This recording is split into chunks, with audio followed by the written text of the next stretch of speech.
Bonjour guys. Alis tayo ngayon kasi meron tayong schedule ng renew ng ating sasakyan sa SAC, yung pinaka LTO dito sa Quebec.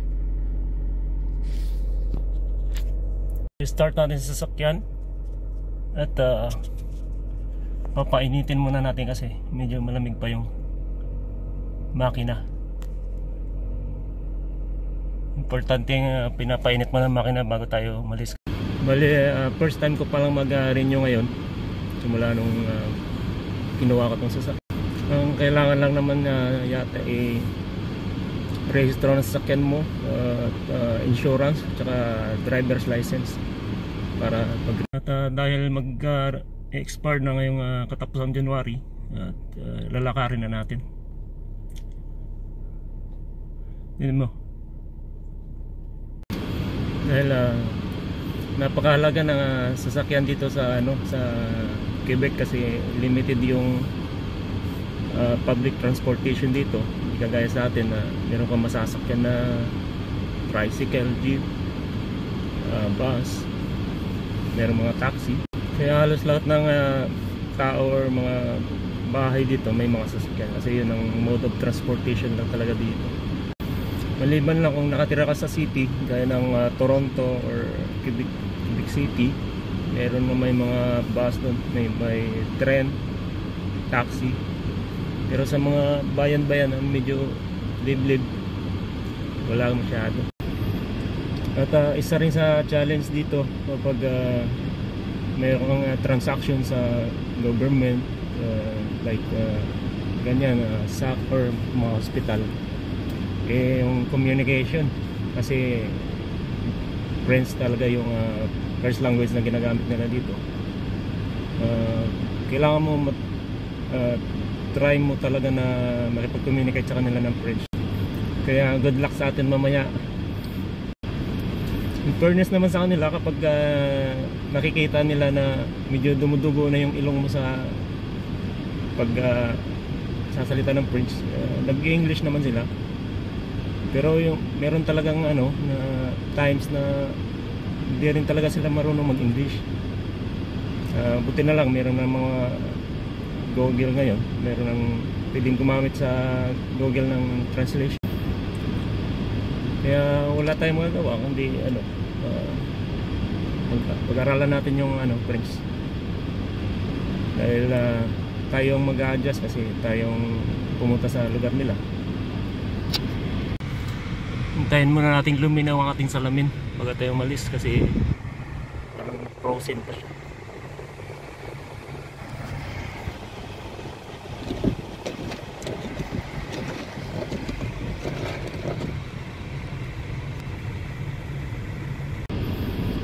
Yan, pwede na siguro tayong lumarga kasi medyo okay na yung mga salamin natin, medyo clear na. Safe na siguro yan mag-drive.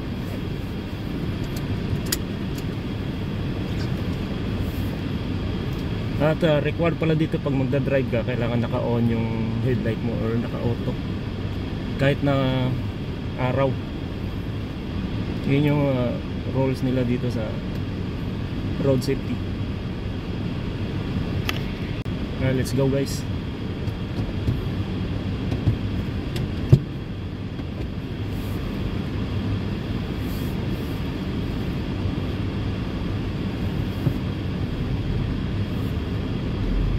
Ay, umalis ah.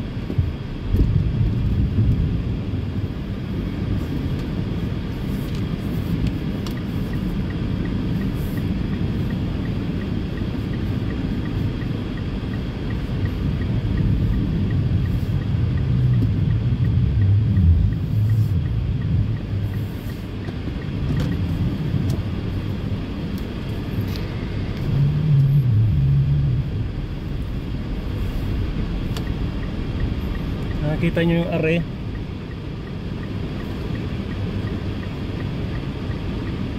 Obligatory na huminto tayo kapag mayroong array na sign.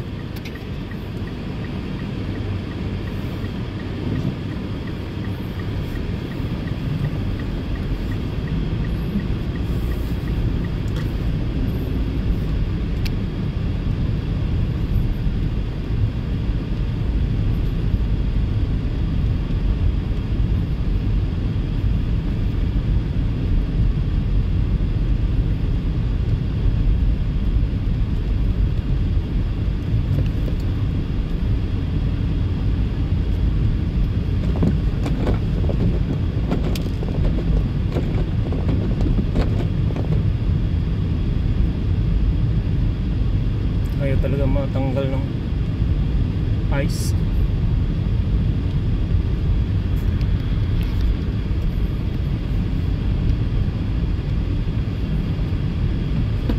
Ayan ang array guys.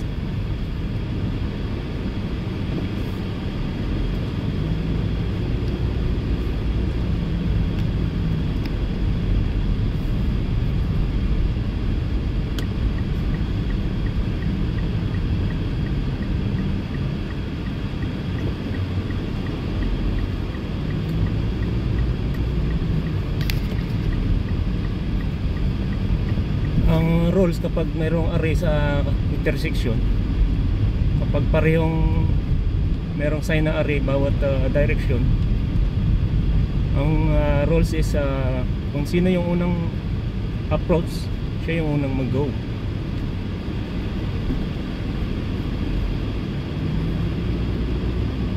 Kung walang array, meron namang iba signal light naman. Alam natin yung anong rules sa signal light. Green, go. Orange is slow or stop.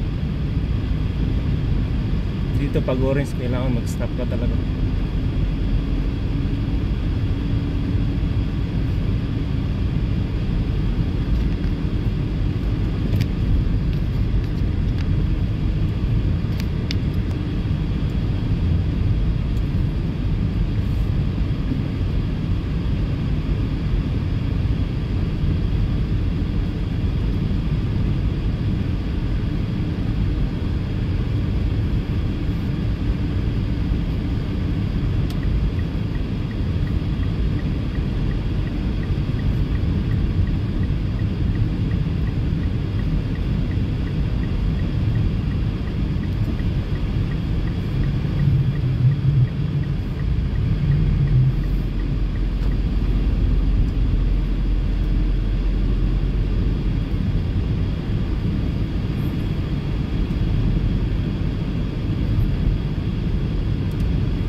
Mahigpit din dito sa speed limit. Kailangan sumunod tayo sa nakatakdang speed limit kasi mahal ang fine.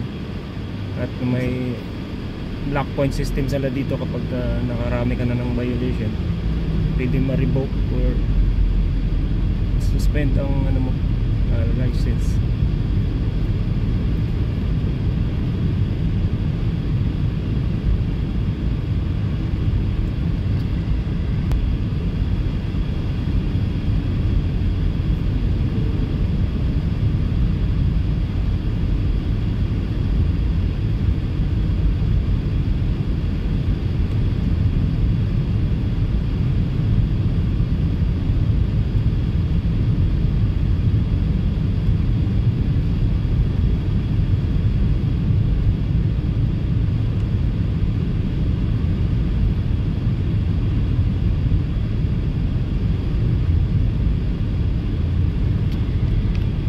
Pag winter, kailangan dubling ingat tayo kasi madulas yung daan, at kailangan gumamit din tayo ng tamang gulong. Iba yung ginagamit sa summer, iba yung ginagamit sa winter. Medyo mas makapal yung mga groove ng pang winter para mas kapit siya sa kalsada.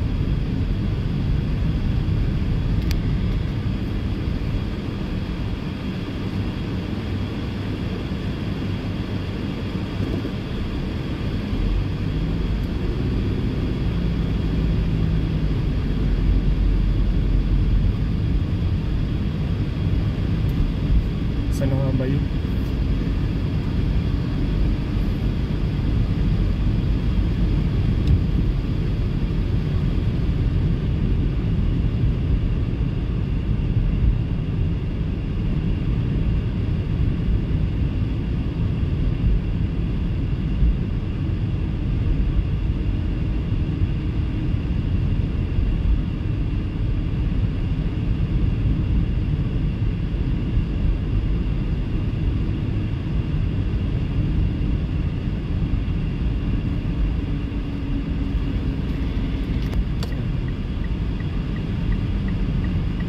hair na guys.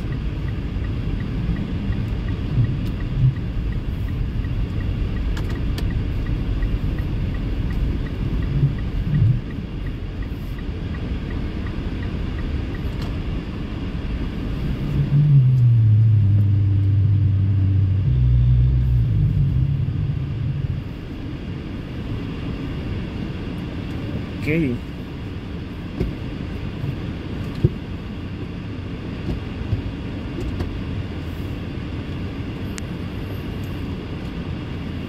So, nandito na tayo sa LTO. SAC. Kailangan na natin ng rehistro.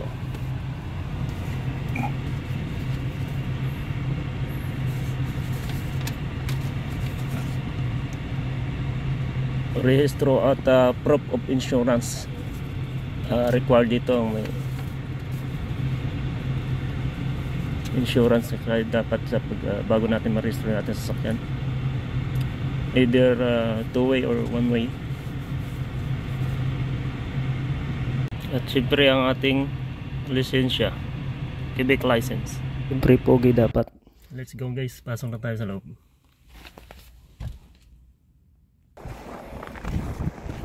Yan pala yung opisina ng SAC. Maliit lang siya.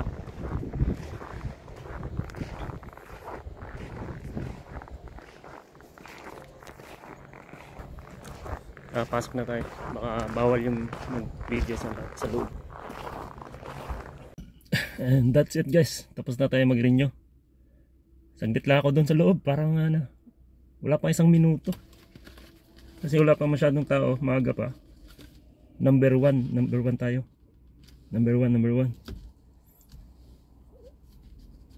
Pagdating sa loob, bibigyan ka ng ticket number. Tapos hintayin mo lang tawagan yung ano mo, numero mo. Hindi pa ako nakakaupo. Tinawag na yung number ko. Ang inanap is previous registration ng sasakyan at proof of insurance and driver's license. Ayun, tiningnan at pinagbayad lang ako.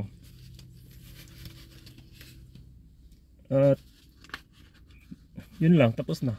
Binigyan ako ng certificate na renew ko. Ganito lang, parang stub lang.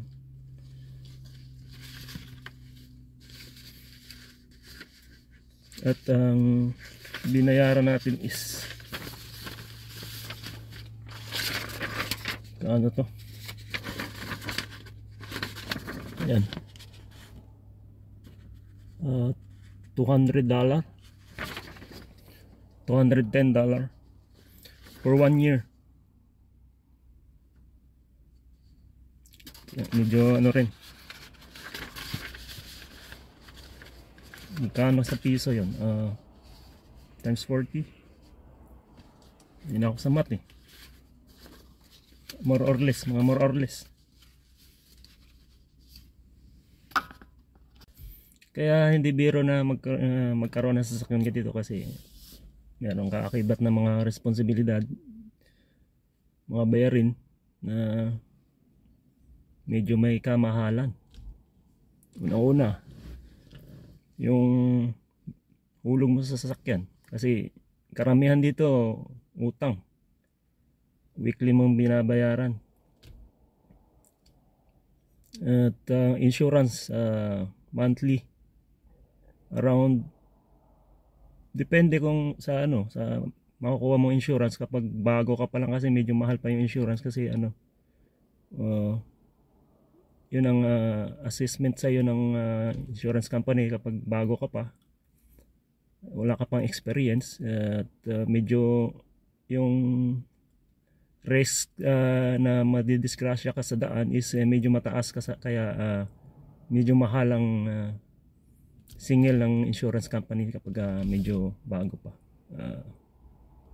Pero kapag nagkaroon ka na ng lisensya at medyo tumagal ka na, pwede ka nang humanap ng medyo mura na insurance policies.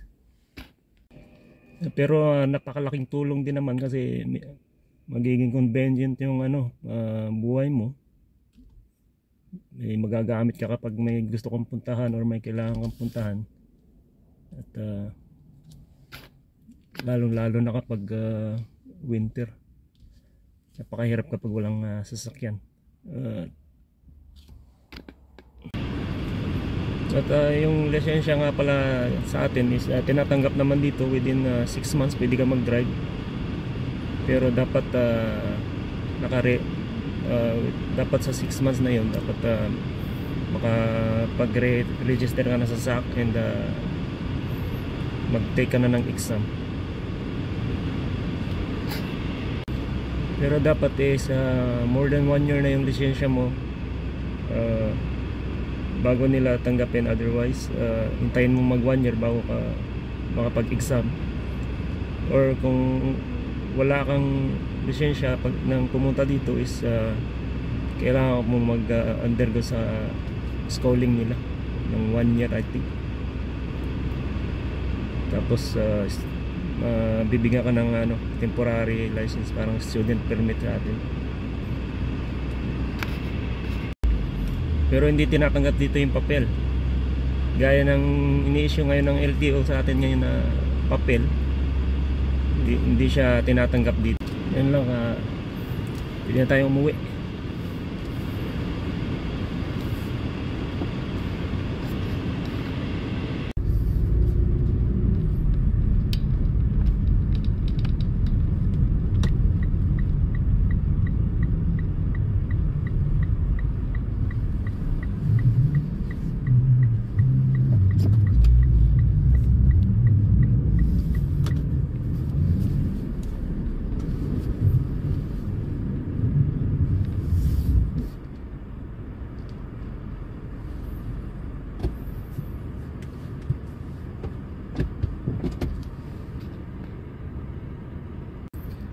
Yan, nakauwi na tayo guys. Tapos din yung dapat natin gawin ngayon. At see you next time. Au revoir.